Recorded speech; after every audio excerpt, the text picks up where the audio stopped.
여러분 안녕하세요. 오늘 경영난과 토론합시다. 토론 주제는 이 삼성전자 위기론입니다. 이 부분에 대해서 워낙 오랫동안 고민하시고 그 고민한 흔적을 또 책으로 남기신 저자분 서영민 기자님을 초대하고자 합니다. 안녕하세요. 안녕하세요. 저희 채널에서는 이제 처음이시니까 네. 시청자 여러분께 좀 인사 한번 부탁드리면 어떨까요? 안녕하세요. 저는 KBS에서 다큐멘터리 만드는 부서에 있는 서영민 기자라고 합니다. 경제부 출입을 오래 했고요. 금융, 재정 이쪽을 좀 오래 했고 산업부 데스크도 잠깐 했는데 지금은 경제 관련 다큐를 주로 만들고 있습니다. 네, 찾아주셔서 감사합니다. 감사합니다. 저도 이제 방송국에서만 배워왔는데 오늘 네. 이렇게 스튜디오에서 제가 질문 드리는 자리로 초대를 했습니다. 여러 이제 다큐멘터리를 이제 제작하시다 보면 이게 한 편의 책을 쓰는 것 같은 느낌이 될 거라고 생각합니다. 네. 또 방송 기사는 특히 이 영상 중심이니까 사례 중심이잖아요. 네. 그래서 그런 것들을 많이 들여다보실 기회가 됐다고 생각합니다. 최근 기획하신 한 3편의 다큐멘터리 어떤 주제들이 있었습니까? 지난해 제가 다큐멘터리를 몇 편 만들었는데 그중에 3편이 경제 관련 다큐였고 네. 그게 제 주요한 일이었다고 생각하는데 네, 첫 번째가 삼성이었고요. 네, 두 번째가 울산 탈출이라는 지역 경제 위기를 다룬 이야기였습니다. 네. 그리고 마지막 얘기가 노인 빈곤 이야기였는데 제 나름은 이 모든 것이 한국 경제 지속 불가능성을 상징한다고 생각합니다. 그렇군요. 우선 삼성전자는 가장 우리나라의 성장 엔진인데 지금 멈춰서 있다라는 사실을 제가 발견했다 아니면 제가 위기 의식을 느꼈다라는 차원에서 이 문제가 가장 중요하다고 생각해서 제일 앞에서 삼성을 다뤘고요. 네, 사실은 우리나라 지역 불균형이 지역만의 문제인 것 같지만 이 역시 우리나라의 지속 불가능성을 상징한다. 왜냐하면 젊은이들 그리고 모든 인력이 서울 수도권으로 빨려들고 나면 지역이 공동화되고 나면 서울은 너무나도 스트레스가 많은 도시. 그래서 생산성이 더 높아질 수 있는데 높아지지 못하는 도시가 되고 지역은 소멸하니까 지속 불가능해진다.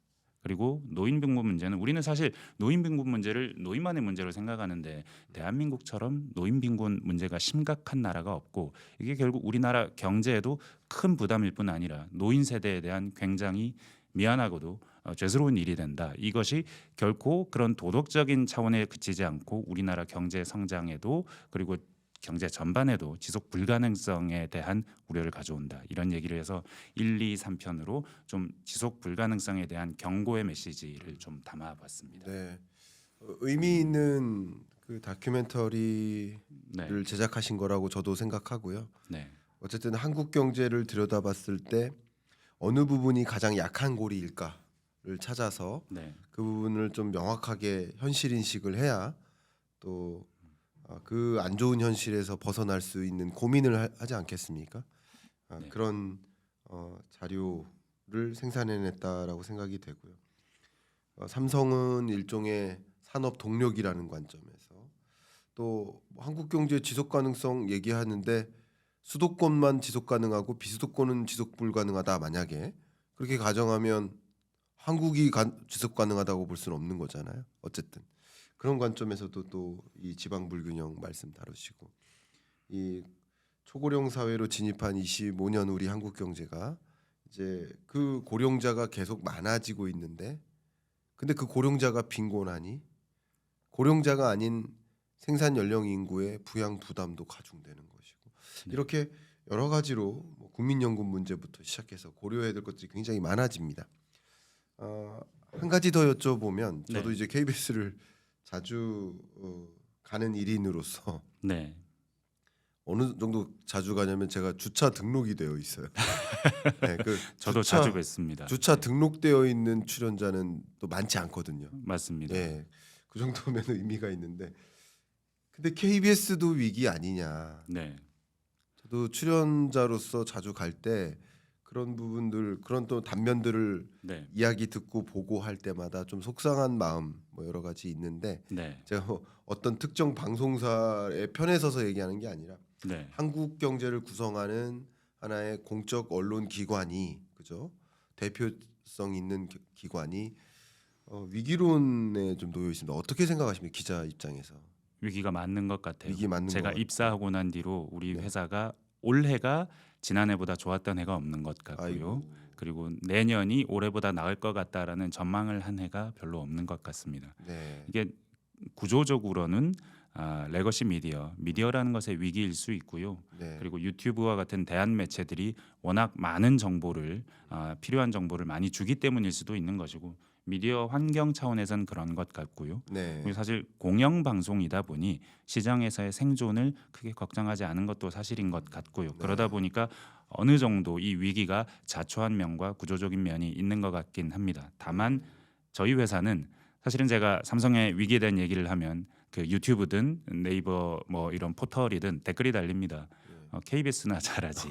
근데 사실 저희 회사가 미디어 회사가 아닌 회사로서는 건전하지 않을 수 있지만 그러나 저희 회사의 본령은 공영 방송이라는 공영성이거든요. 네. 이 공영성을 지키기 위해서 내 외부의 구성원들이 상당한 노력을 하고 있다. 그리고 저희의 존재 가치는 회사로서 건실할 때만큼이나 그것도 중요하겠지만 공영 방송으로서의 가치를 충분히 하는 것이 본령이니까 특히 저는 기자니까 이 부분에 열심히 하고 있다. 이런 말씀으로 대신할 수밖에 없을 것 좋습니다. 같습니다. 훌륭한 말씀 주셨고요. 저도 그런 부분에 대해서 충분히 공감하고 어떤 몇몇 부문들의 위기론을 가지고 또 노랬고 또 4월 네. 위기설도 점증되고 있고 그런 상황에서 여러 가지 기업들 또 걱정되는 것들이 있습니다. 특히 네. 4월이 되면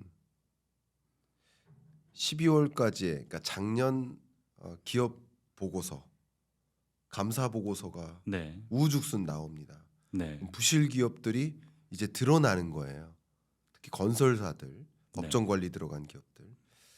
근데 그 중에서도 우리나라 자본시장에 뭐 압도적인 지위를 갖고 있는 또 우리나라 실물 경제에 있어서도 압도적인 지위를 갖고 있는 이 반도체 또 삼성전자 이 기업의 위기론에 대해서 우리는 들여다봐야 될 것 같은데 질문 드리겠습니다. 네.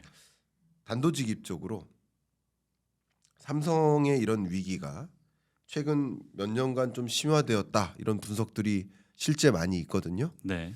그런 면에서 이게 단순한 사이클상의 업앤다운 중에 다운 사이클인 것인지 네. 다운 사이클을 지나서 다시 업 사이클로 전환되는 사이클상에 놓여 있는 현상인 것인지 아니면 그냥 구조적으로 삼성전자는 어쨌든 현재로서는 좀 끝났다 뭐 이렇게 평가할 만한 그런 사안인지 어떻게 보고 계십니까?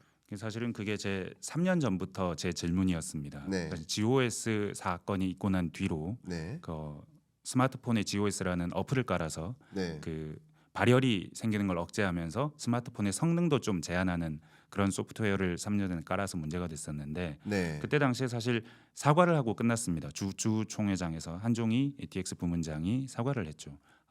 고객의 사용자 경험에 이상이 없는 한도 안에서 GPU, CPU 성능을 제한하려고 했는데 좀 송구를 끼치게 돼서 죄송하다라고 했는데 사실은 그런 사과가 아니라 사실은 그 안을 들여다보면 왜 GOS라는 앱을 깔지 않으면 삼성의 스마트폰은 뜨거워지는 걸 걱정해야 되는 기기가 됐는가?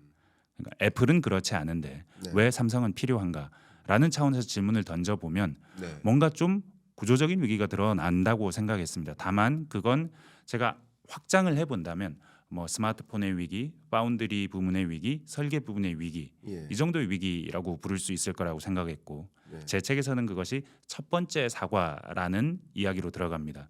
여기서 위기라는 건 스마트폰은 성장하지 못한다. 파운드리는 원래 고객도 잃어버리고 쇠퇴하고 있다. 이게 신성장 동력으로 삼으려고 했는데 그게 잘 안 됐다. 네, 그리고 LSI라고 부르는 설계 부문은 삼성이 아주 잘하는 건 아니었지만 기본적으로 엑시노스라는 자체 칩을 가지고 스마트폰에 탑재하면서 퀄컴 엑시노스 듀얼 구조로 갔는데 어느 순간 엑시노스가 뒤처지는 게 관측이 됐는데 GOS 사태에서도 여지없이 관측이 됐다라는 측면에서 요 첫 번째 파트가 상징하는 건 요 정도다. 네, 사실 이 정도라면 위기일 수는 있고 다만 디램이 업 앤 다운의 사이클에 따라서 좋을 때 좋아지고 나쁠 때도 잘 견디기만 한다면 1등이니까 네, 기업 경영 자체는 큰 문제가 없지 않을까 생각했습니다. 네. 그래서 저는 이걸 첫 번째 사과라고 불렀습니다. 네, 근데 2024년 10월에 지난해 DS 부문장, 반도체 부문장이 전영현 부회장이 사과를 합니다. 네, 근데 이 사과를 보면 이건 그냥 뭐 위기일까? 사과라고 의심할 수 있는 사과가 아닙니다. 위기라는 자체 선언입니다. 이 두 번째 사과는 들여다보면 우리가 기술의 본원적 경쟁력을 잃어버렸습니다. 앞으로 이 본원적 경쟁력을 회복하겠습니다 하는 선언입니다. 네. 근데 여기서 말하는 본원적 경쟁력이라는 건 파운드리, 스마트폰 이런 거 아닙니다. D램입니다. 네. HBM으로 불거진 사태가 지난해 10월에 이르면 D램 본원적인 경쟁력을 삼성 스스로 자인할 수밖에 없는 상황으로까지 내몰리게 된 겁니다. 여기는 기술적인 위기, 경영의 위기, 그리고 뭐 사이클상의 위기, 모든 위기가 겹쳐져 있고 가장 중요한 건 삼성 내부에서 혁신을 해서 새 제품을 다른 회사보다 빠르게 내놓는 데 실패했다. 특히 D램에서 실패했다. 이 부분에서 너무나 본원적인 위기다. 그래서 두 번째 사과, 첫 번째 사과를 합치면 삼성의 주요 부문이 다 위기에 있습니다. 스마트폰은 정체, 파운드리는 고객을 잃어버려, LSI는 더 이상 자체 설계를 할 수 없어. AP 부분에서는 네. 거기에 대해서 D램은 HBM을 엔비디아에 납품 못한 게 1년 6개월이야. 1년 6개월 동안 납품한다 그러는데 못했어. 근데 그 이유를 까서 보니까 D램 자체를 잘 못 만들어. 그 얘기는 올 초에 엔비디아의 젠슨 황이 다시 한번 확인해 줬습니다. CES에서 SK 하이닉스와 협력하고 막 그때 최태원 회장은 우리가 고객 요구보다 더 빨리 가고 있습니다라고 말할 때 엔비디아가 삼성을 향해서 디자인을 새로 하라 그랬습니다. 설계를 새로 하라. 지금 상태로는 안 된다. 근데 사실 반도체에서 설계라는 것이 메모리에서 설계를 새로 하면 설계를 새로 하는데 정말 빠르면 한 달.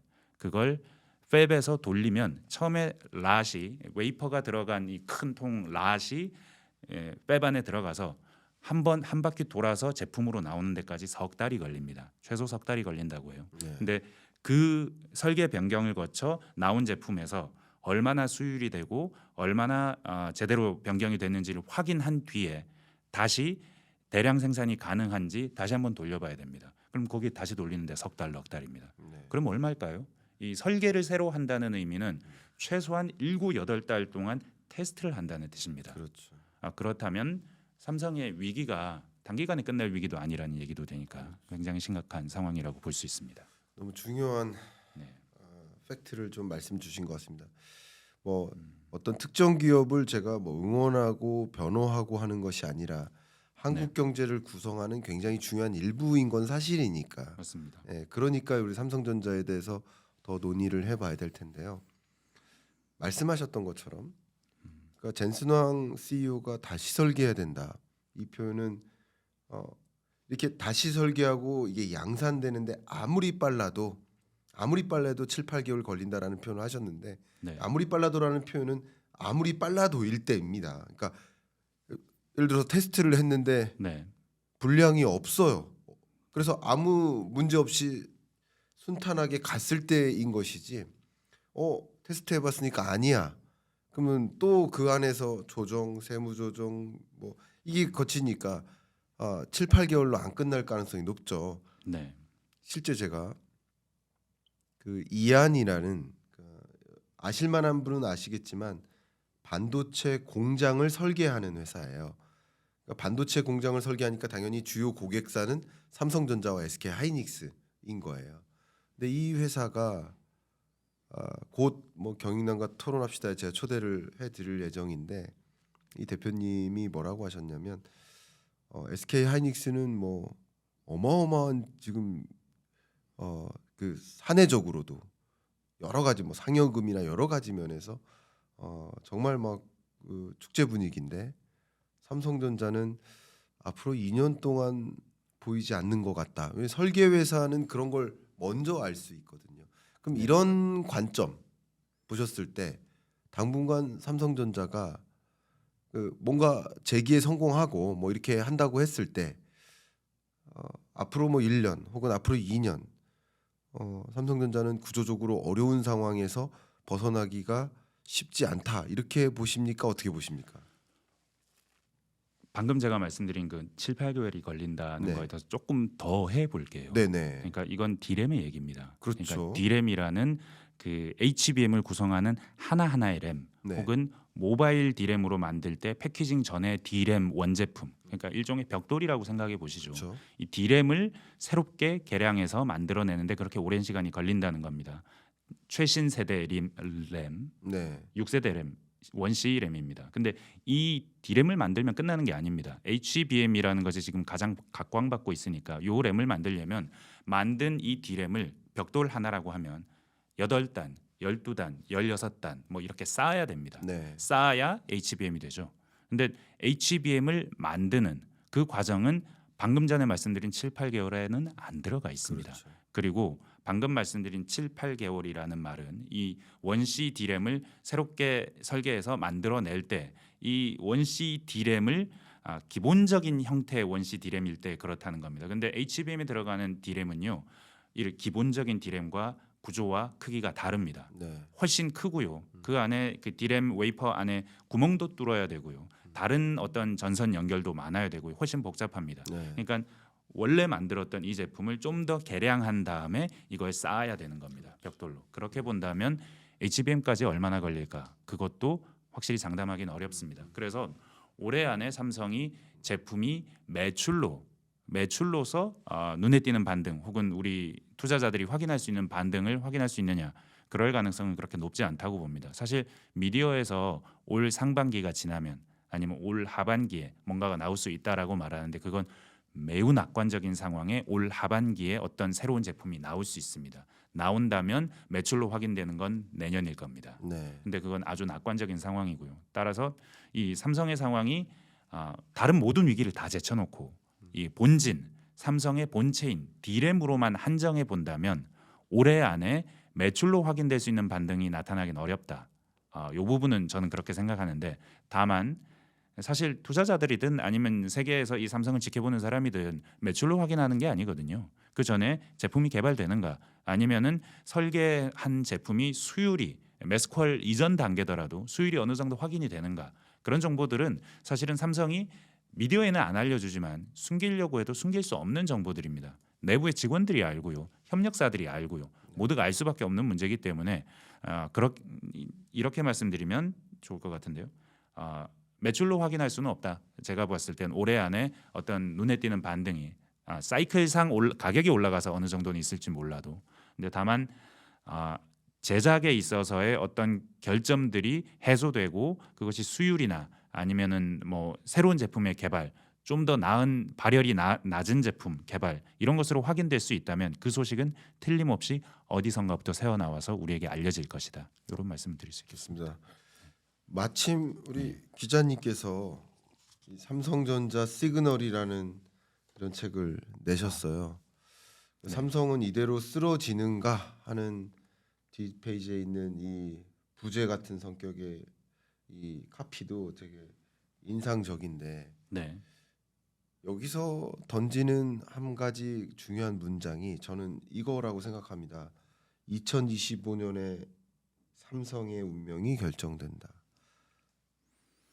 운명이 2025년에 결정된다. 그러니까 지금 현재로서는 삼성전자에 대한 위기론에 대한 의견을 주셨습니다. 네. 근데 운명이 결정된다는 것은 어쩌면 기로에 놓여 있다라는 표현인 것 같아요. 네. 어떤 의도로 이런 문장을 이 책 표지에 담으셨는지 궁금합니다.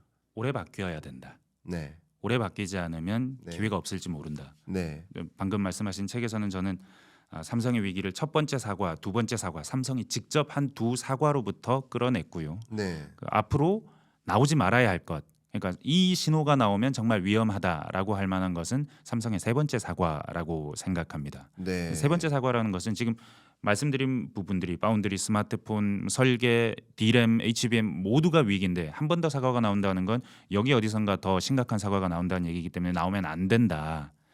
그러기 위해서 삼성도 노력을 시작했습니다. 사실은 지난해 전영현 부회장으로 갑자기 바뀌었죠. DS 부문장이.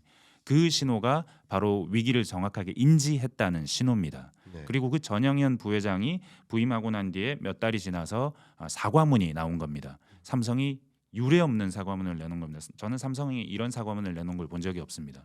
심지어 지난해 3분기 실적 발표 때인데 나쁘지 않았습니다. 그러니까 뭐 7조 8조 영업이익이 났어요. 이 대한민국에서 한 분기에 그렇게 영업이익을 내는 회사가 거의 없거든요.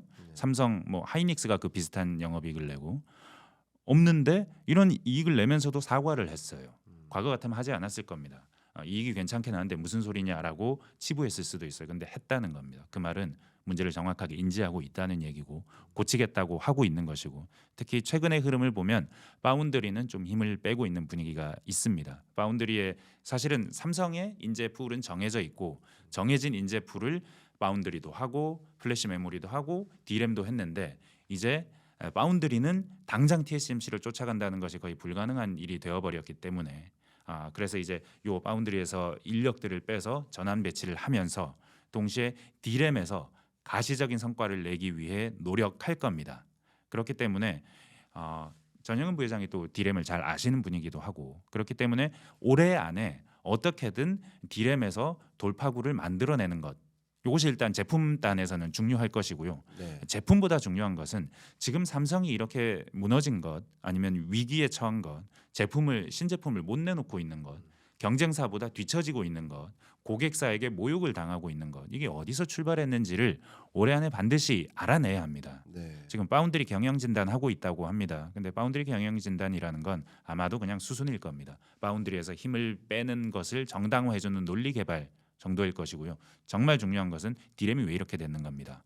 30년 동안 지속적으로 앞서오던 늘 1등을 하던 이 D램이 어쩌다가 이렇게 됐는지를 빨리 알아내야 합니다. 네. 지금 D램에서 가장 좋은 D램을 선단 공정의 D램을 마지막으로 내놓은 게 삼성이 2019년입니다. 그 뒤로는 마이크론 하이닉스입니다. 그러니까 삼성은 지난 6년 동안 D램에서 가장 좋은 D램을 내놨느냐? 아닙니다. 그 가장 비싼 D램을 잘 생산합니까? HBM 얘기입니다. 이것도 아닙니다. 그러니까 삼성은 가장 많이 생산해서 점유율이 여전히 1등이긴 하지만 가장 좋은 D램, 가장 비싼 D램 둘 다 생산하지 못하는 네. 회사거든요. 그러니까 이 상황을 어떻게 탈피하느냐? 여기에 모든 핵심적인 이야기들이 담겨 있을 거고 이 부분에서 삼성이 답을 가져야 합니다. 올해 답을 가진다면 자신감을 가지고 드라이브를 걸 것이고요. 그게 우리 눈에 보일 겁니다. 그래서 네. 2025년이 중요합니다. 좋습니다. 네.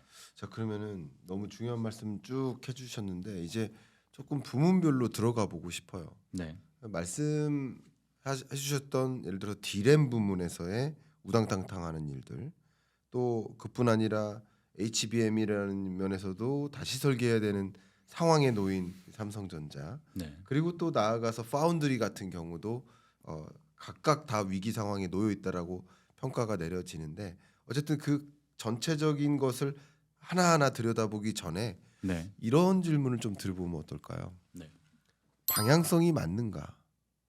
그러니까 네, 기본적으로 이제 반도체 시장을 놓고 보면 과거의 구분은 이제 메모리 반도체냐 빈메모리 반도체냐 이렇게 구분을 하다가 이제 한 25년부터는 이 시장을 그렇게 구분하지 않고 AI 관련 반도체냐 BAI 관련 반도체냐 이렇게 구분하기 시작한 거라고 저는 평가를 하고 있거든요. 네, 근데 지금 이 반도체 전체 시장적인 측면, 삼성전자 말고 시장을 본다면 이 시장 상황은 반도체 시장에는 좀 찬바람이 불었지만 AI 관련 반도체 시장은 계속 뜨거운 바람만 불고 있거든요. 네, 근데 삼성전자는 SK 하이닉스와는 달리 BAI 부문에서는 아직 실적을 유지하고 있다. 물론 이 부분도 잃고 있는 부분들이 있습니다만, 네, 그러니까 이게 하나의 삼성전자가 가야 하는 그 미래 산업을 미래 먹거리를 놓치는 방향성으로 선택한 것이 아니냐 길을 현재까지로서는 특히 AI 부문에서의 반도체 실적은 이렇다 할 성과를 못 내고 있지 않느냐 하는 이 방향성 면에서는 혹시 기자님 어떻게 네. 바라보고 계십니까? 좋은 지적이신 것 같습니다. 사실 메모리 비메모리 이런 식으로 이 반도체 시장을 보면 별로 인사이트가 나오지 않는 것 같은데 AI를 중심으로 보자면 좀 다른 얘기를 할 수 있는 것 같습니다. 네, 사실 AI라는 것이 지금은 완전히 대세가 됐지만 5년 전에 우리가 이런 세상이 올지 알 수 있었을까? 코로나도 일어나기 전이라면 우리가 알 수 있었을까? 아니면 챗 GPT가 세상에 나오기 전까지 AI라는 것이 이 세상의 미래가 될 것이라고 알 수 있었을까? 없었다고 봅니다. 네, 사실은 그 컴퓨터 세상은 가장 빠른 성능, 가장 좋은 성능을 내는 시스템을 계속해서 만들어 왔습니다. 처음에 네. 메인프레임 시대에서 PC 시대 많은 사람들이 사용하게 되니까 그 다음에 네. 인터넷 시대가 왔고 인터넷 시대가 오면서 이 많은 컴퓨터들이 연결되었고 예. 그러다가 이 인터넷 시대가 모바일 시대가 오면서 폭발적으로 디바이스 숫자가 엄청나게 늘어납니다. 그러면서 반도체 수요는 팽창만 했고 특히 삼성이 다루고 있던 분야는 메모리입니다. 네. 이 메모리는 폰 노이만 컴퓨터 구조에서 CPU와 메모리 구조. 요 CPU는 계속 변했어요. 네. CPU가 중요하다, AP가 중요하다, 요즘은 GPU가 중요하다. 계속 변하지만 메모리는 변하지 않았습니다. 메모리는 계속 메모리였어요. 메모리를 뭐 그래픽 메모리, 뭐 모바일 메모리, 뭐 서버용 메모리 이렇게 메모리를 만들면 됐는데 네. 그 안에 들어가는 D램이라는 것 자체는 변하지 않고 꾸준히 계속해서 핵심적인 산업의 분야로 자리했고 이 분야에서 삼성이 1등을 계속 해왔기 때문에 네. 그랬기 때문에 삼성은 지금까지 계속 성장만 할 수 있었던 겁니다. 네. 근데 세상이 어떻게 변했느냐? CPU라는 것이 더 이상 어떤 한 회사가 만드는 것이 아니게 됐습니다. 왜냐? 그걸 잘 만들던 회사가 위기에 처했기 때문입니다. 그 회사가 어디냐? 지금 최신 버전으로 말하면 인텔입니다. 인텔이 더 이상 자기가 설계해서 자기가 내놓는 CPU로 세상을 장악하지 못하게 됐어요. 네. 첫 번째 이유는 모바일 세상이 왔기 때문이고 두 번째 이유는 못 만들어서입니다. 인텔이 못 만들어서입니다. 단순히 못 만들어서입니다. 왜? 더 작은 것을 더 세밀하게 아주 작게 만들어야 되는데 어느 정도냐 코로나 바이러스보다 하나의 트랜지스터 크기가 더 작아지는 단계까지 왔는데 근데 이 작은 걸 만드는 게 단순히 너무 힘들어서 한 회사가 하기는 너무 힘든 일이 된 겁니다. 그런데 이걸 해내는 회사는 딱 하나가 있습니다. TSMC가 있습니다. 네. TSMC라는 회사는 나는 설계 모르겠고 나는 뭐든 설계도 가져오면 다 만들어 줄 거야. 특히 그 설계도가 잘 됐건 잘못됐건 나는 그걸 다 되게 만들어 줄 거야. 만드는데 탁월한 재능을 있는 회사였어요. 이 회사 하나가 시장에 자리 잡으니까 혁신의 방법론이 바뀌게 된 겁니다. 혁신의 방법론이 한 회사가 만들던 메인프레임이든 어디든 CPU를 혁신의 하나의 심장으로 했다면 이제는 TSMC라는 제조회사를 심장으로 하고 이 제조회사의 설계도를 갖다 주기만 하면 돼. 우리는 설계만 하면 돼. 그러면 설계와 제조를 같이 하던 시대보다는 이 설계만 하면 되는 회사는 훨씬 하기가 쉬워진 겁니다. 그 단적인 예가 AMD입니다. AMD는 사실 똑같이 IDM이었습니다. 인텔, 삼성과 같았는데 어느 순간 글로벌 파운드리라는 파운드리사를 분사를 해요. 네. 설계만 남습니다. 리사수가 있으면서 리사수가 그 설계에만 핵심적인 역량을 몰두해서 그래서 하나의 역량을 제조와 설계로 나누지 않고 설계만 하니까 잘하게 되는 겁니다. 근데 굉장히 미세한 단계까지 들어간 설계를 TSMC는 무조건 해주는 거예요. 네. 이 구조가 혁신의 플랫폼이 됐습니다. 그래서 이걸 파운드리 비즈니스라고 합니다. 팹리스 비즈니스라고 하지 않고요. 파운드리 비즈니스라고 합니다. 그 네. 말은 파운드리가 이 구조에서 정말 중요한 회사가 됐다는 겁니다. 그리고 이게 AI 시대가 되니까 완전히 빛을 발하는 겁니다. 왜냐하면 AI 시대에 정말 중요한 것은 CPU도 아니었고 네. CPU와는 다른 CPU를 가속시켜주는 가속기, 엑셀러레이터, GPU였던 겁니다. 네. 지금은 GPU입니다. 그래서 엔비디아의 GPU가 이 시장의 핵심 키를 쥐고 있고 이 엔비디아라는 회사는 TSMC가 없으면 존립이 불가능한 회사인 겁니다. 이 엔비디아는 한 번도 제품을 만들어 본 적이 없습니다. 네. 96년에 첫 히트작을 만들어낸 7년에 첫 히트작을 만들어낸 뒤로 단 한 번도 스스로 만들어 본 적이 없고 모두 TSMC에 의뢰해서 만들었습니다. 그러니까 얼마나 이 혁신의 역량이라는 것이 AI 시대가 오면서 요 파운드리 비즈니스가 중요해졌는가, 삼성이 여기에 참여할 수 있는가 없는가가 핵심 질문이 됐는데 삼성은 이걸 알았어요. 알았습니다. 김기남 회장을 부회장을 임명했던 김기남 DS 부문장을 임명했던부터가 알았기 때문입니다. 이재용 당시 부회장 회장도 알았습니다. 알아서 파운드에 진출하고자 했죠. 그런데 제대로 된 역량을 갖추지 못한 상태에서 선언하고 돈을 투자함으로써 이것이 될 거라고 생각했는데 근데 뭔가 정말 삼성이 그동안 성공해왔던 방정식에 뭔가 하나를 빠뜨렸기 때문에 삼성이 못 따라간 겁니다. 만약에 파운드리 비즈니스에서만 좀 따라갔더라면 디램이 약간 위기에 있더라도 워낙에 팽창하는 파운드리 비즈니스이기 때문에 큰 문제가 없었을 겁니다. 근데 삼성이 파운드리 열심히 하겠습니다. 2019년에 선언하면서 30년까지 100조 투자해서 1등 하겠습니다. 할 때 점유율이 20%에 가까웠는데 지금 9%, 8% 이런 얘기하고 있습니다. 그렇습니다. 그러니까 선언을 하고 돈을 엄청나게 시쳇말로 때려 박았는데 오히려 떨어진 겁니다. 지난해 적자는 한 파운드리만 한 4조 될 거라는 추정이 나옵니다. 그렇죠. 나와봐야 알겠지만요. 왜 이렇게 됐느냐? 삼성 내부에 문제가 있다는 겁니다.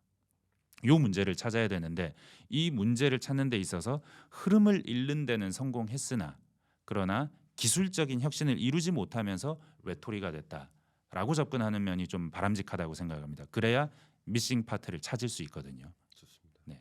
자, 그러면 말씀 주셨던 것처럼 네. 일단 이제 4월이 되면 네.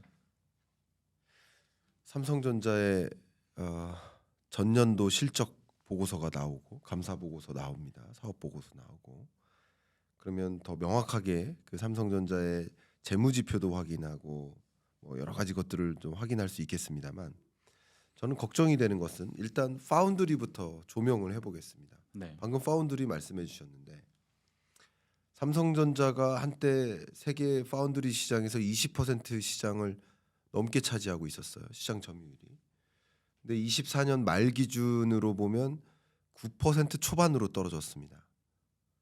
근데 왜 이렇게 떨어졌나 했더니 TSMC의 점유율은 더 올라갔고 70% 정도로 올라갔고 또 중요한 게 중국 3사가 중국 파운드리 3사가 한국 파운드리 시장 점유율을 올라선 겁니다. 이게 사실은 역사적인 일인 거예요. 왜냐하면 24년 3분기까지는 삼성전자가 우위에 있었는데 어쨌든 한국 시장 점유율이 중국보다는 높았는데 그때부터 엎치락뒤치락 하다가 제가 이미 3분기 실적 발표됐을 때 이제 4분기에 그 말씀을 드렸을 거 아니에요. 4분기가 지나면 지금 이미 역전되어 있을 거라고 판단한다라고 의견을 드렸는데 지금 그 데이터가 지난주에 나왔습니다. 역전됐습니다. 그리고 25년 지금 1분기잖아요. 1분기는 역전된 채 벌어져 있지 않을까 하는 생각도 좀 걱정이 됩니다. 근데 이 파운드리 시장 점유율을 계속 잃고 있는데 막대한 투자를 했음에도 불구하고 시장 점유율을 잃고 있다. 이게 아까 말씀하셨던 것 중에 혹시 의도가 맞는지 여쭤보려고 하는데 삼성전자가 조금 더 무게 중심을 파운드리가 아닌 HBM 등과 같은 영역에 더 두기 위해서 이제 구조를 개편하는 여정이고 파운드리의 힘을 덜 주는 과정 속에서 나타나는 것인지 나름 의도적인 것인지 아니면 노력했는데도 파운드리 시장을 중국에게 잃고 있는 것인지 혹시 기자님의 눈으로는 어떻게 판단하고 계십니까? 후자인 것 같습니다. 후자다. 그러니까 파운드리라는 시장 이렇게 표현해 보죠. 저기 삼성전자에서 사장을 역임하고 SK텔레콤에서 부회장도 하신 임형규 사장이 네네. 있습니다. 그분 얘기를 빌면 삼성이 어떻게 성장했느냐. 청나라가 만주를 지배한 뒤에 중원으로 진출해서 청을 건국한 만주족이다가 청을 네. 건국한 그 얘기에 비유를 합니다. 본진을 만주에 단단히 두고 네. 그 상태에서 세력을 불린 다음에 중원까지 진출했다. 삼성의 성공 전략은 늘 그랬다. D램이 이 만주였고 그때 플래시가 처음에 다른 중원이었고 LCD 디스플레이도 그런 종류의 새로운 신성장 먹거리였고 그리고 스마트폰도 그런 종류의 새로운 신성장 먹거리였고 다 성공했다. 다 성공했기 때문에 삼성은 지속적으로 성장할 수 있었다. 그런데 파운드리에서는 실패했다. 실패했다라는 걸 너무 어렵게 생각하실 필요 없습니다. 삼성이 파운드리를 어떻게 처음에 시작했느냐. 자체 필요한 레거시 논리 연산 칩을 만드는데 자기 파운드리를 쓴 겁니다. 이를테면 엑시노스 하위 제품 아니면 시모스 이미지 센서 같은 제품들 그런 제품들을 좀 레거시 단계에서 만들면서 점점점 잘 만들어서 이 시장이 크니까 파운드리 산업도 컸던 겁니다. 네. 근데 삼성이 2019년에 선언하면서 하고자 했던 것은 조금 더 비싼 파운드리입니다. 이를테면 AP라는 것을 애플에게 만들어주는 비즈니스도 그 중에 하나이고요. 엔비디아에 만들어주는 최신 엔비디아의 칩에 들어가는 그런 논리 연산 칩 혹은 테슬라를 고객으로 두는 테슬라의 가장 좋은 제품을 만들어주는 아마존의 가장 좋은 제품을 만들어주는 구글의 가장 좋은 반도체 제품을 만들어주는 그런 비즈니스가 하고 싶었던 거예요. 근데 그러기 위해서 3나노 공정을 개발했죠. 엄청난 돈이 들었을 겁니다. 우리가 이를테면 이렇게 주방을 만들어 놓으면 손님들이 올 거야 라고 생각하고 주방을 먼저 만든 겁니다. 근데 그 주방을 만들었는데 손님이 하나도 오지 않았어요. 네. 오히려 손님은 떠나갔습니다. 퀄컴이죠. 네. 퀄컴이 2025년 2년에 지오에서 파동을 겪으면서 삼성과 사이가 매우 안 좋아집니다. 왜 그렇게 됐지? 누가 잘못했지? 왜 우리 스냅드래곤 칩에서 열이 나서 삼성이 지오에서 앱을 설치했지? 그러니까 삼성 파운드리가 잘못했네라고 퀄컴은 생각했고 그래서 TSMC로 갔는데 그 뒤에 결과가 너무 좋습니다. TSMC가 그 이듬해 퀄컴에게 더 좋은 칩을 만들어줬고 그 이듬해는 더 좋은 칩을 만들어줬고 올해 엘리트 칩 스냅드래곤 엘리트 칩은 뭐 전 세계 거의 모든 안드로이드 진영에서 플래그십 제품에는 다 쓰는 칩이 됐습니다. 그리고 이 성능이 과거 3년 전에 삼성이 만들 때는 애플하고 현격하게 차이가 났는데 하드웨어 성능으로 지금은 그 차이가 거의 없다는 겁니다. 네. 거의 비슷하다는 겁니다. 이 말이 뭐냐면 퀄컴이 삼성을 떠나고 더 잘 됐다. 그리고 3나노라는 이 주방을 만들어놨지만 아무도 오지 않았다. 왜냐하면 4나노, 5나노에서 삼성이 발열이 심하고 수율이 떨어지는 걸 봤거든요. 네. 이런 정보는 못 숨깁니다. 못 숨기니까 오지 않아요. 오지 않으니 주방은 있는데 오지 않으니 가동을 할 수가 없고 가동률이라고 말할 수 있는 어떤 율 자체가 없는 겁니다. 아이고. 그러다 보니까 파운드리에서 매출이 날 수가 없고 파운드리에서 매출이 안 나니까 이 상황을 극복하려고 2나노 뭐 지금 2나노 얘기도 하지 않습니까? 개발하고 있다고. 근데 개발한들 올 것이냐? 지금도 물론 세계적인 기업들이 삼성 파운드리에 기대를 하고 있습니다. 왜냐하면 TSMC 하나만으로 너무 위험해요. 한 회사가 독점하는 상황도 싫어요. 지금 왜냐하면 가격이 너무 비싸졌습니다. 2나노 첨단 그 웨이퍼의 경우에 웨이퍼 장당 계산합니다. 하여튼 그런 기업들은 테크 기업들은. 근데 장당 예전에 파운드리가 한 장당 2,000달러 정도 했다면 메모리가 3, 4천 그리고 CPU 같은 건 4, 5천 달러 했는데 지금 CPU라는 것이 없어지고 파운드리가 CPU까지 다 하는데 가장 미세한 것까지 파운드리에서 다 해주는 새가 됐으니까 2나노 제품 같은 경우에 이제 장당 2만 달러, 3만 달러 할 수 있다는 얘기가 나옵니다. 너무 비싼 겁니다. 경쟁자가 있어야 이 가격이 떨어지지 저대로 두면 TSMC가 달라는 대로 줄 수밖에 없다. 엔비디아도 애플도 너무 고통스러운 상황이기 때문에 삼성이 붙어 있어요. 삼성이 야 너네 내놓는지 한번 봐봐. 3나노 되는지 한번 테스트해. 2나노 테스트해. 안 되는 겁니다. 여전히 안 되는 겁니다. 네. 이 상황을 상징하는 게 삼성의 설계 부문 엑시노스를 설계해서 TSMC에 이번에 맡기려고 했었어요. 근데 안 됐죠. 네. TSMC가 안 해줬습니다. 그러니까 이 칩이 안 나왔습니다. 삼성에서는 안 만드는 겁니다. 삼성 파운드리에서는 삼성조차 이런 상황이 되니까 힘을 뺄 수밖에 없는 상황이 된 겁니다. 이 삼성전자 파운드리 네. 주방을 만들었는데 고객을 계속 잃고 있다라는 그 표현이 굉장히 인상적이고요. 그 고객 중에 일부는 중국 고객이었을 겁니다. 네. 근데 중국 파운드리 3사가 열심히 선전해서 중국 고객만큼은 자기 고객으로 만든 거예요. 네. 퀄컴 사례를 말씀하셨지만 네. 그러니까 지금까지는 약 10% 가량의 세계 파운드리 시장 점유율 중국이 갖고 있는 것은 어쨌든 중국 비즈니스인 거죠. 주로. 네. 근데 일단 중국 고객을 놓친 것도 중요한 고객을 놓친 거니까 네. 그것도 우리는 편안하게 해석할 필요는 할 수가 없는 상황인데 지정학이죠. 그렇죠. 네. 근데 한 가지 더 이거 여쭙겠습니다.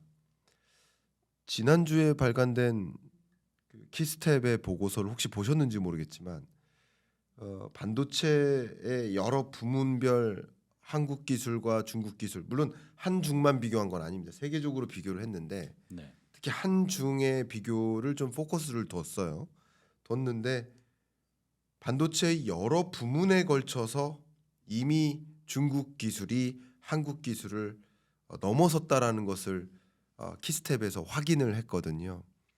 저는 이건 굉장히 의미 있는 우리 그냥 놓쳐서는 안 될, 무시해서는 안 될 경고라고 저는 생각을 하는데 네. 이러다가 삼성전자 갖고 있던 시장 중국에 다 뺏기는 거 아니냐. 지금은 중국 고객만 뺏겼지만 어쩌면 중국 3사에게 TSMC는 TSMC대로 잘하고 중국 파운드리 기업이 삼성전자 고객을 다 뺏어가는 거 아니냐. 삼성전자 중국이 뺏어가는 거 아니냐 하는 의문들도 갖게 됩니다. 어떻게 보십니까?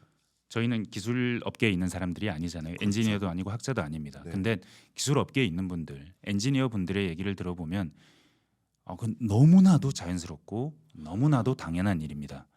중국이라는 회사가 중국이라는 것이 하나의 기업이라면 이 기업이 무엇을 잘할까요? 라고 한번 질문 한번 던져볼 필요가 있습니다. 무엇을 잘할까요? 이 IT 세상에서 라고 말하면 심플하게 답할 수 있습니다. 모든 걸 다 잘합니다.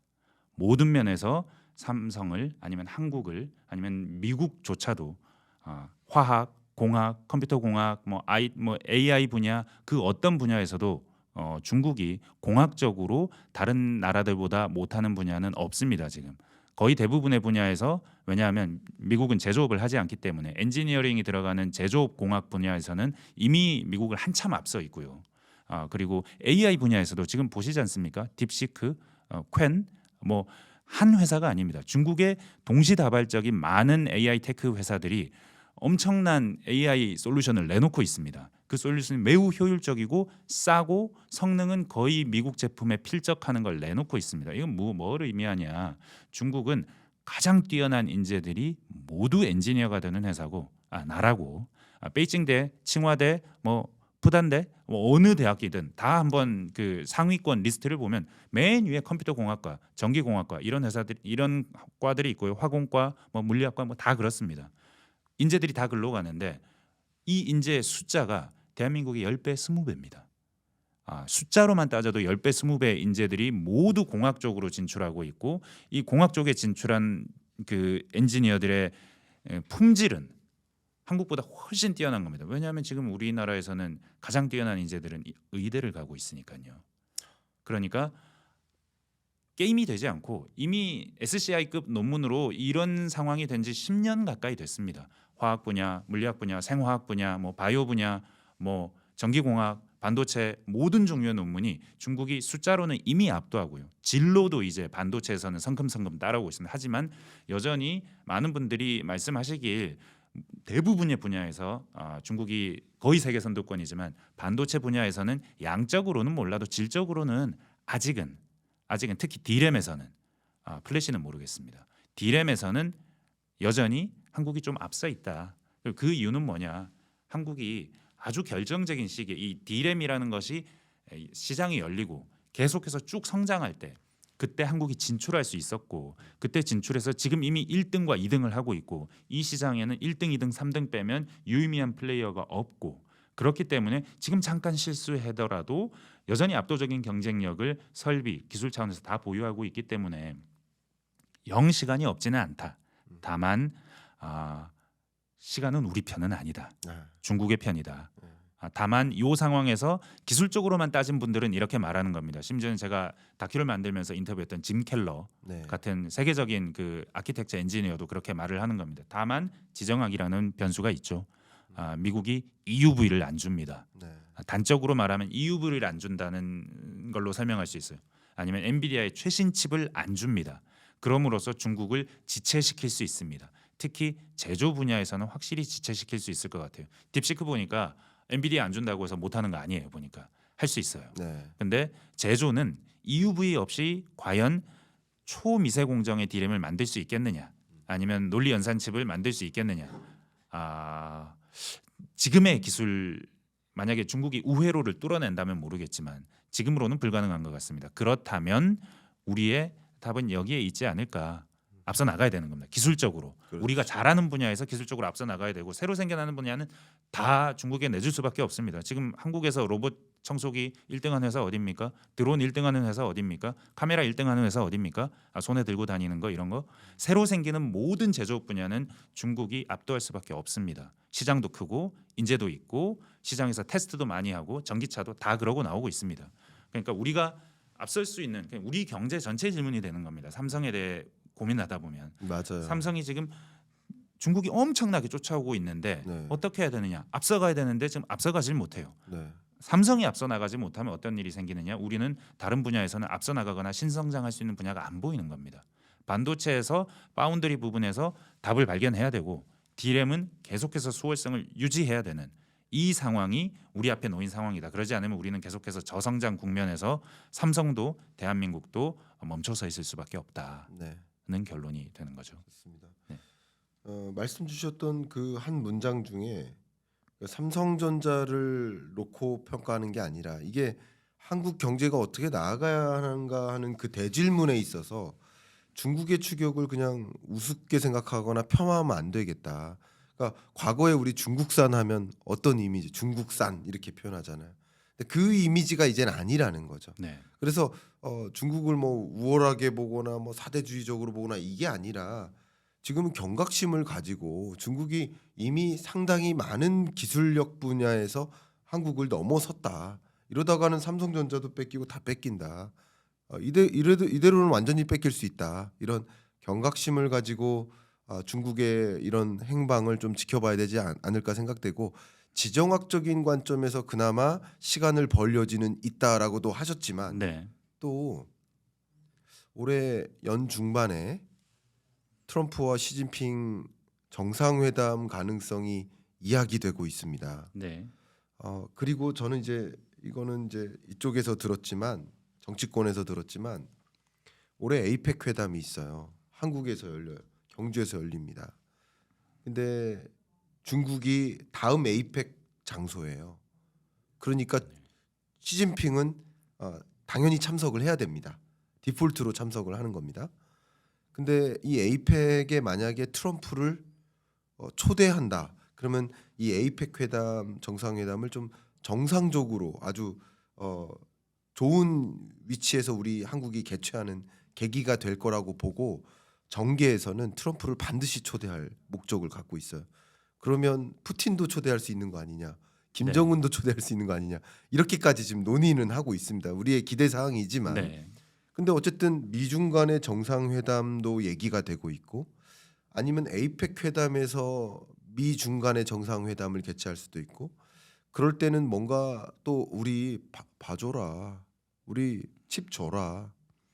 잘 생각해 보시면 딥시크 같은 경우는 반도체가 아닌 하드웨어가 아닌 소프트웨어로서 승부를 본 경우라고 본다면 반도체의 경우는 이 칩을 주지 않으면 좀 어려운 영역이라고 또 생각할 수 있거든요. 그러니까 AI랑 좀 다른 영역이에요. 그러니까 시간을 벌 수도 있지만 또 정상회담 중에 네.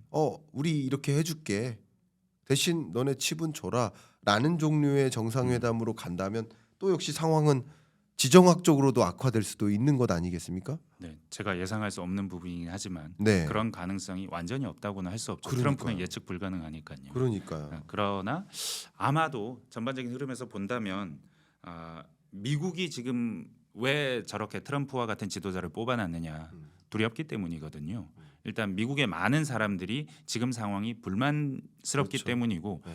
다른 한편 중국이라는 나라가 점점 우리나라의 물건을 팔아서 부자가 되어서 우리나라를 위협하는 상황이 두렵기 때문이기도 하고 네. 그런 모든 공포감 내지 미국의 권력이 위협받는 거 아니냐라는 생각들이 모여서 트럼프가 만들어졌기 때문에 네. 예측 불가능하긴 할지언정 어느 정도 기술적인 장벽을 쌓는 일을 멈추지는 않지는 않을까 하는 뭐 예상이 합리적이지 않을까 그 생각합니다. 부분은 그나마 우리가 네, 뭔가 돌파구를 마련할 수 있는 빈틈이 있다. 네, 이렇게 인식을 하고 지금 이 상황 네. 인식하에 우리가 어떤 대응을 해야 될지를 더 심도 네. 있게 고민되는 네. 순간이다. 네. 이렇게 좀 정리를 해보겠습니다. 네, 자 이제 파운드리를 중심으로 말씀 나눴습니다만 네, 저희가 벌써 시간이 훌쩍 가가지고 네, 이 나머지 두 부분은 가볍게만 터치를 하고요. 네, 아까 이제 말씀 속에 많이 나왔으니까 네, 삼성전자 내부로 가고 또 우리 정책은 어떠해야 되는지 이런 이야기를 좀 집중적으로 나눠보고 싶습니다. 네. 일단 파운드리 영역을 보면 삼성전자 파운드리 시장 상당 부분 중국에 뺏길 수 있겠구나라는 경각심을 가질 필요가 있겠다라고 정리를 네. 먼저 하고요. 일단 가볍게 D램과 또 HBM 네. 이 두 가지 영역에 있어서는 삼성전자 위기론 어떻게 평가를 하시는지 가볍게 여쭤보고 싶습니다. 이게 왜 이렇게 됐을까? 알 수 없는 부분. 기업 안에서 일어난 일은 블랙박스입니다. 뭐 경영학에서도 그렇고 이 안에서 일어난 일을 외부에서 왈가왈부할 수는 있으나 재무쟁이들이 나서서 그렇습니다라고 말할 수도 있고 그 안에 제대로 된 리더가 없었습니다. 아니면 인센티브 구조가 부족합니다. 많은 얘기들을 할 수 있습니다. 그렇죠. 그런데 그 얘기들이 다 외부에서 관측하는 사람들의 관전평일 뿐입니다. 그렇네요. 그래서 제가 왜 이렇게 됐습니까? 라고 안에 계신 분들에게 많이 물어봅니다. 네. 그러면 좀 비교적 하위 직군에 계신 분들은 이런 말을 합니다. 기본을 안 지켰습니다. 아, 그러니까 뭐 라인을 증설하거나 라인을 세울 때 아주 표준을 지켜서 가장 좋은 제품을 엔지니어의 요구에 부응하는 수준으로 정확하게 지어서 공장을 굴리거나 아니면 최신 제품을 생산하거나 이런 종류의, 그러니까 밑에서부터 바텀업 되는 어떤 종류의 이야기를 잘 안 들어줍니다.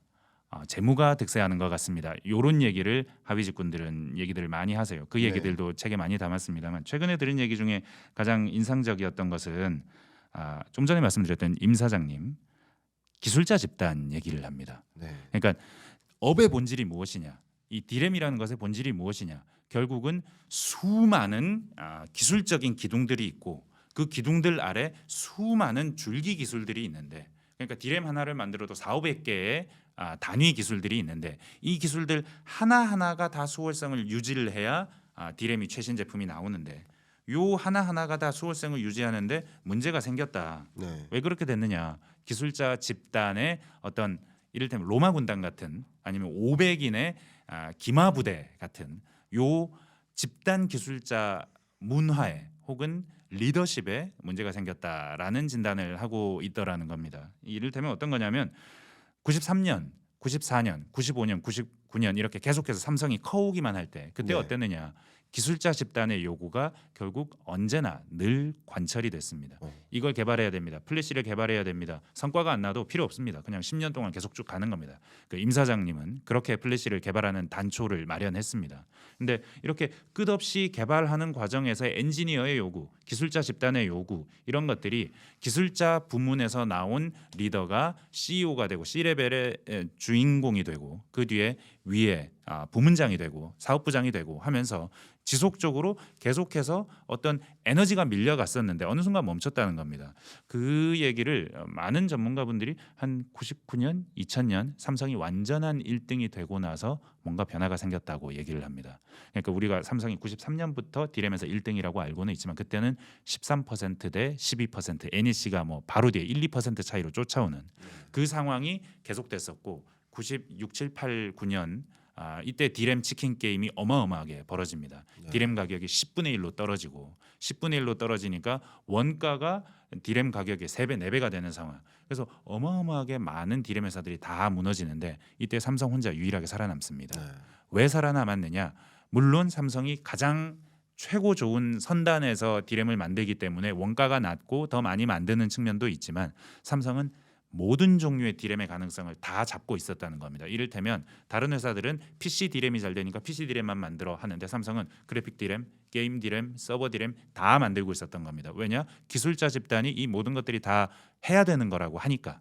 그래서 다 만들고 있었던 거. 모든 네. 길목을 다 지키고 있었기 때문에 그 치킨 게임이 들어섰을 때 PC 디램 가격은 10분의 1이 됐지만 나머지 디램 가격은 3분의 1, 뭐 2분의 1 이 정도밖에 안 떨어졌거든요. 삼성은 이쪽 부분에서 많이 버니까 버틸 수 있는 거였습니다. 삼성은 적자가 나지 않았습니다. 감산도 하지 않았습니다. 삼성은 생산 부문을 조정했을지언정 2023년에 한 것 같은 인위적인 감산도 하지 않고 이 보릿고개가 넘어서자 바로 1등이 됩니다. 근데 이 1등이 됐다는 것이 기술자 집단의 힘인데 1등이 되고 나니까 경쟁자가 없는 겁니다. 뭐 20%, 30% 점유율로 1등을 하니까 경쟁자가 없는 상태가 되니까 일본의 디램 기업들이 무섭지 않으니까 이때부터 경영자 집단이 강해지기 시작하는 겁니다. 기술자 집단에 대비해서 얼마나 어떻게 하면 좀 더 이윤을 많이 낼 수 있느냐, 어떻게 하는 것이 관리 차원에서 적절한 것이냐, 경영자 집단의 힘이 세지는 겁니다. 경쟁자가 없어지니까. 사실 우크라이나 전쟁 때도 보면 알지만 국가가 위험 상황에 있을 때는 리더십이 위협받지 않습니다. 근데 국가가 위험 상황이 아니고 평시이면 리더십의 위기는 계속해서 찾아올 수 있습니다. 위기 상황에는 못 건드리지만 위기가 지나고 나면 건드릴 수 있는 거죠. 약간 그런 상황이 일단 도래한 것이 있고 다른 하나는 이건희 회장이 2000년대 후반부터 아팠습니다. 계속 치료받고 그랬습니다. 그러다 보니까 회장의 리더십이 어느 정도 좀 약해진 측면이 있다. 이런 측면에서 디램 부분에서도 그렇고 회사 전반적인 부분에서도 경영에서 어느 정도는 기술자 집단에 대한 우대가 조금씩 희미해지고 희석돼 왔다. 그런 차원에서 이야기를 많이 합니다. 그 상황이 무엇이냐? 리더가 기술을 이해하지 못하는 상황이 된 겁니다. 과거의 기술자 집단이 계속해서 끌어오는 이 전차 군단처럼 갔다라는 얘기는 맨 밑에서 기술자 집단이 맹렬하게 노력을 하고 노력을 하면 그 위에 있는 임원진들이 그 노력하는 사람을 알아서 끌어올리고 그래서 리더를 만들 때 이 친구가 잘하는 친구라는 걸 알고 그 친구들이 위에 올라가서 명령을 하면 밑에 사람들이 저 사람은 다 아니까 거짓말을 할 수 없죠. 저 사람이 말하면 신뢰하죠. 네. 저 사람이 말하면 따라가죠. 안 되는 것 같아도 하죠. 그렇죠. 근데 지금의 삼성이 어떠냐? 잘못이 있으면 보고하지 않고 혹은 거짓 보고를 했다. 뭐 이런 얘기도 뉴스에 왕왕 등장합니다. 그러면서 밑에서는 산무원이 되어가고 있다. 공무원이 되어가고 있다. 그냥 9 to 6 하고 나서 퇴근하면 된다. 난 월급 나오면 되고 회사는 그냥 회사고 나는 나지. 이런 분위기가 팽배해 있다. 그리고 리더들이 잘 모르다 보니 이런 밑에 있는 직원들을 관리하는 역량이 떨어진다.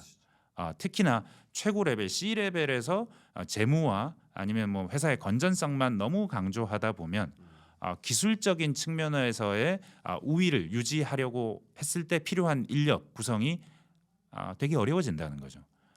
위에 사람이 잘 모르고 장악을 하지 못해 리더십이 부족해. 그러다 보면 기술적인 구멍이 곳곳에서 발생할 수 있고 지금은 어디가 문제인지 정확하게 알 수 없을 것 같은 상황.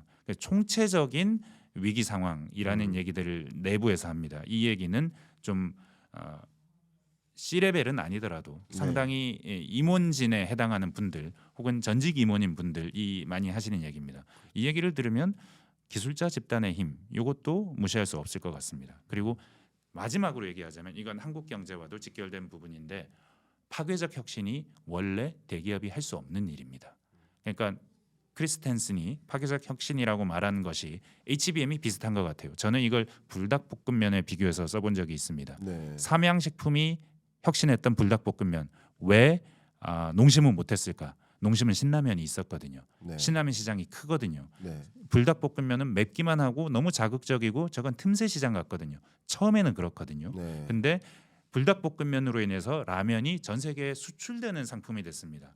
5천만 명 중에서 일부가 먹는 극도로 매운 상품이라고 하면 틈새 상품이지만 80억 전 인류가 먹는 틈새 상품이라고 하면 어쩌면 5천만 명보다 수요가 더 큰 것일 수 있죠.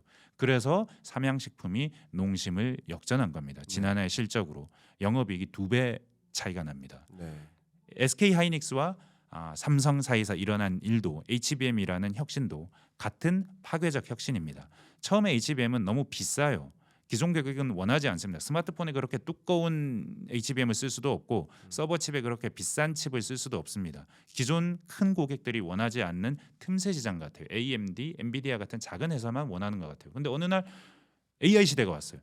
알파고가 오고 챗GPT가 왔어요. 그러고 나서 보니까는 이게 컴퓨터를 가장 빠르게 하는 가장 최신의 방법론이 되고 나서 보니 삼성은 이게 기존 고객이 원하지 않아서 이문이 안 남아서 하기 어려워서 안 해서 뒤처진 겁니다.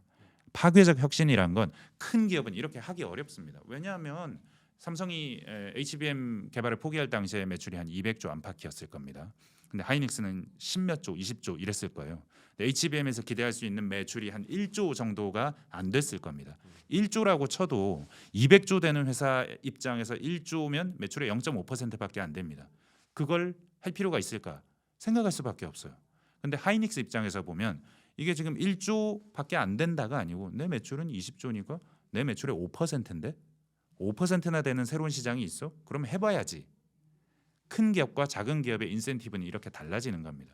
이게 대한민국의 상황이기도 합니다. 네. 대한민국은 너무나도 크고 중후장대하고 부가가치가 많이 나는 사업을 많이 하고 있었는데 그러다 보니까 작은 것들은 눈에 보이지도 않는 거예요. 이를테면 로봇 청소기 시장이 우리나라 시장에서 얼마나 크겠습니까? 드론은 또 뭐 어떻습니까? 카메라는 어떻습니까? 들고 다니는 카메라들. 그런 걸 보면 파괴적 혁신이라는 거, 새롭게 태어나는 시장은 예측할 수 없을 뿐만 아니라 그 예측할 수 없는 것을 하기 위해서 노력하기도 대기업은 어려워지는 겁니다. 한국 경제는 점점 더 신성장 동력을 찾기가 어려워지는 겁니다. 네. 그러는 와중에 기술자 집단들이 그에 대비가 되어 있지도 않는다면 과거에 96년, 7년, 8년에 그 치킨 게임을 삼성이 극복할 수 있었던 건 기술자 집단이 수많은 가능성을 연구해 놨기 때문이라고 했어요. 플래시 메모리를 삼성전자가 이렇게 확 확고하게 장악한 이유도 수많은 저장 장치 시장의 가능성에 대해서 삼성은 모두 준비가 되어 있었고 기술자 집단이 다 했기 때문에 20개 가능성 정도를 다 점검해서 그중에 낸드 플래시가 최고야라고 삼성의 기술자 집단이 결론을 낸 겁니다.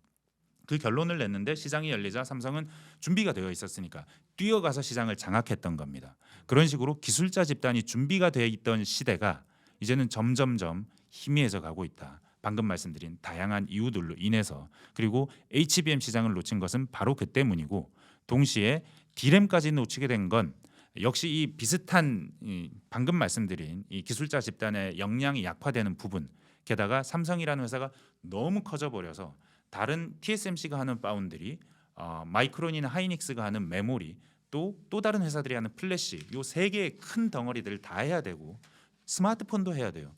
그러니까 회사 하나가 다른 글로벌 기업이 하나 둘 셋 넷 정도가 붙어서 하는 일을 다 하고 있는 겁니다.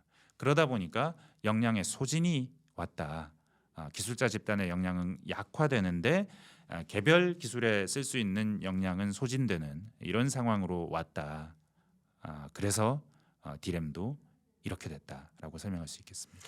너무 좋습니다. 네. 그 말씀 주셨던 것처럼 어쩌면 기본을 안 지켰다라는 이 한 문장으로 지금 삼성전자의 위기론을 충분히 설명해낼 수 있지 않을까 이렇게 저도 공감이 되고요. 이 삼성전자 위기론을 이야기하는 것은 역시 한국 경제에 주는 함의가 상당히 크기 때문에 말씀 주셨던 것처럼 네, 그렇기 때문에 이 위기론의 실체를 명확하게 들여다볼 필요가 있겠다 이런 생각을 합니다. 이 삼성전자 시그널 이 책에서 어쨌든 삼성의 운명이 25년에 결정된다라고 강조하고 있으신 만큼 지금 삼성전자 혹은 한국 경제 지금 이렇게 그냥 잃어버린 10년 시대가 이제 진입된 거 아닌가?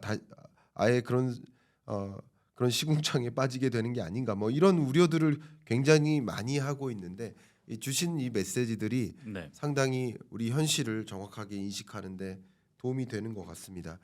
네. 특히 말씀 주셨었던 것처럼 삼성전자 하면 뭐 기존에는 뭐 빠른 실행력, 그죠? 네, 정말 도전 정신 네, 이런 것들로 다 설명이 가능했었던 그 삼성전자만의 DNA가 있었거든요. 네, 근데 그 DNA마저 잃고 있는 것이 아닌가. 네, 그게 어쩌면 삼성전자의 기본 아니었나. 네. 그 기본을 잃어가는 것은 아닌가 하는 의문과 문제 제기를 좀 해드리고 싶습니다. 이렇게 길게 쭉 달려왔는데 네. 마지막으로 이 질문을 좀 드리고 싶습니다.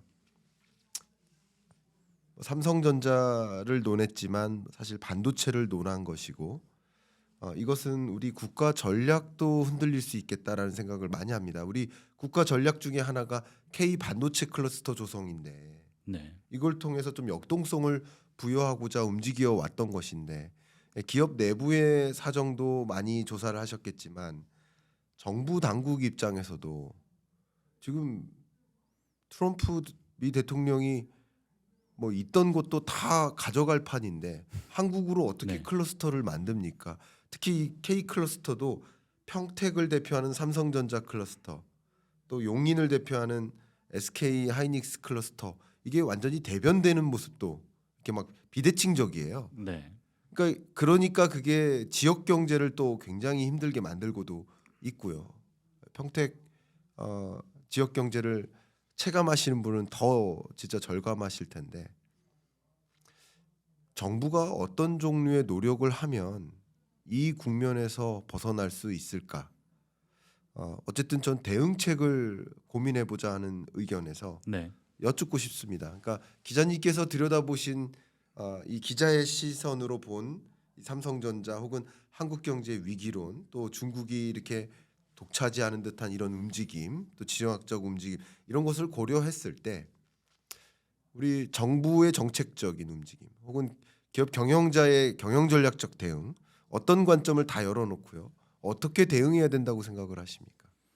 일단은 지금 언론에 많이 나오는 이야기들은 네, 중단기적인 어떤 대응책 정도는 될 수 있을 것 같습니다. 네, 52시간과 관련된 논의, 네, 혹은 세제 지원과 관련된 논의, 네, 아니면 용인의 어떤 혁신 클러스터를 위한 지원을 해주는 네. 종류의 이야기. 예. 근데 이게 왜 중단기적일 뿐이냐면 시간을 벌어주는 정도 이상은 안 됩니다.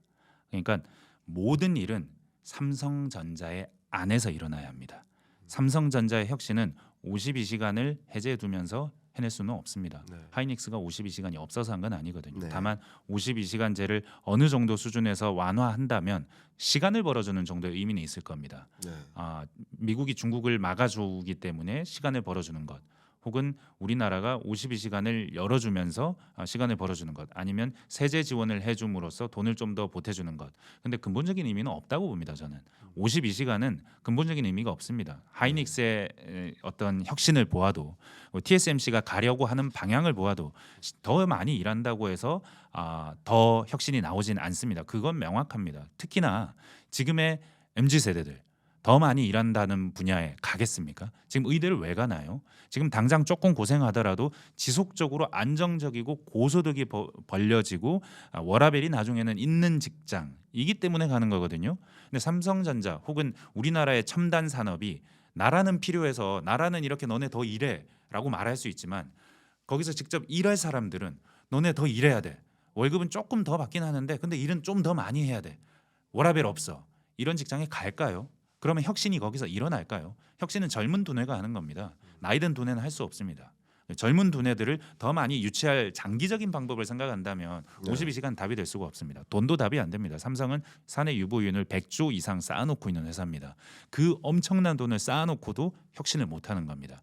게다가 매년 50조 정도 설비 투자, 30조 정도 R&D 투자를 하는 회사입니다.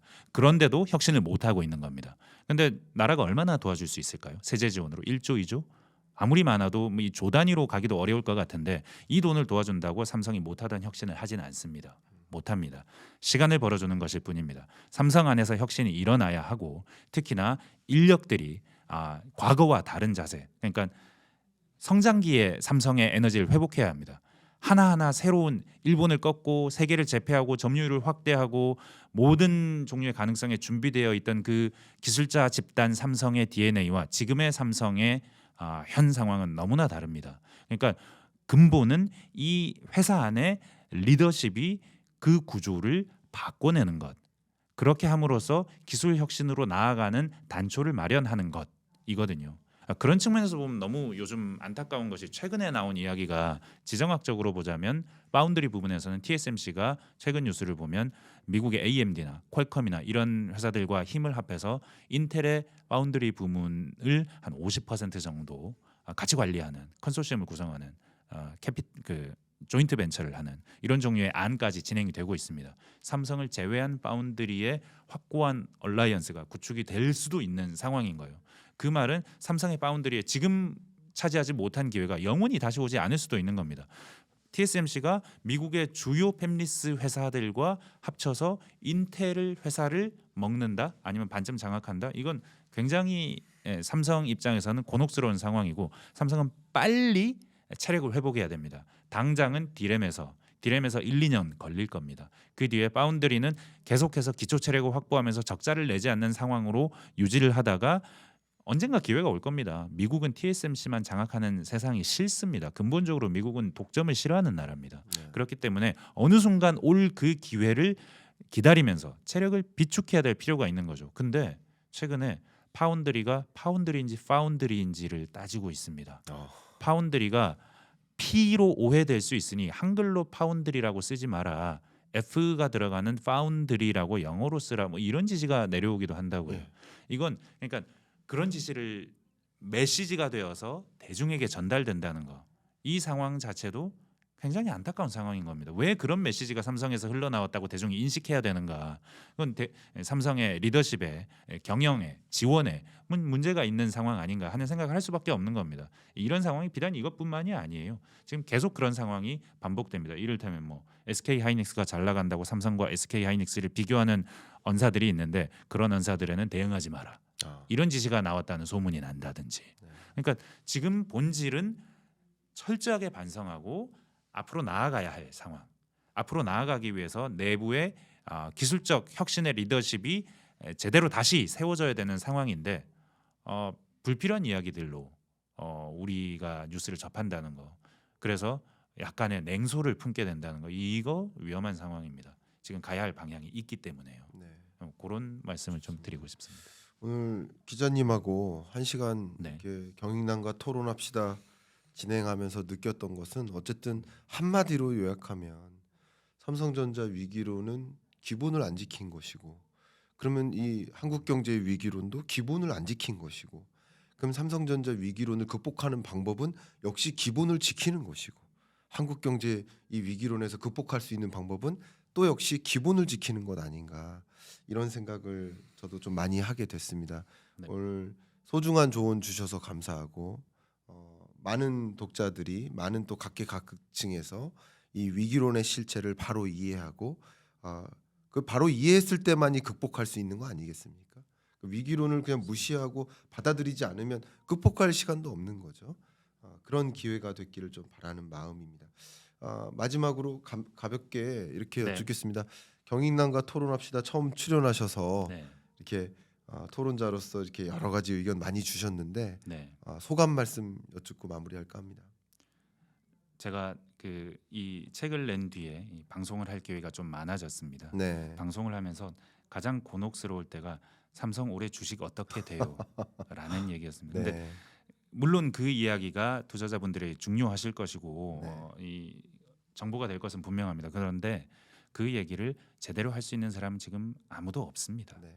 그리고 그 아무도 없는 그 얘기를 계속하는 것보다는 이 이야기가 한국의 이야기이고 이 이야기의 근본에는 기본적인 부분 그리고 혁신이라는 본질이 있다는 부분, 이 이야기를 오늘 경익남에서는 정말 제가 하고 싶은 만큼 할 수 있었던 것 같거든요. 그러세요. 그런 측면에서 정말 감사하다는 말씀드리고 예. 저 스스로도 생각을 좀 더 정리하는 기회가 됐다. 네. 그래서 고맙다고 말씀드리고 싶습니다. 진심으로 감사하고 우리 네. 독자분들께도 정말 많은 도움이 된 것 같습니다. 삼성전자 위기론에 대한 이야기지만 한국 경제 위기론에 대한 이야기고, 사실은 또 나의 위기론에 관한 이야기고, 그 해결책, 그 문제 인식은 다 하나로 귀결된다, 이렇게 생각이 되었습니다. 오늘 소중한 말씀 남겨주셔서 감사하고, 우리 기자님께서 집필해 주신 삼성전자 시그널, 저도 기자님께서 참여하신 삼성 잃어버린 10년 이 다큐 정말 감동 깊게 봤거든요. 여러분들이 이 책의 기초에서 위기론의 실체를 명확하게 인식하고, 또 나는 또 어떻게 대응할까, 우리나라는 어떻게 가야 될까에 대한 그 방향성을 찾는데 도움이 되셨기를 바라고, 이 책에 관한 구체적인 그 링크 같은 경우는 고정 댓글 상단에 안내를 해드릴 테니까 관심 있으신 분은 또 클릭해 보시기를 바라겠습니다. 이상 마무리하겠습니다. 감사합니다. 감사합니다. 네.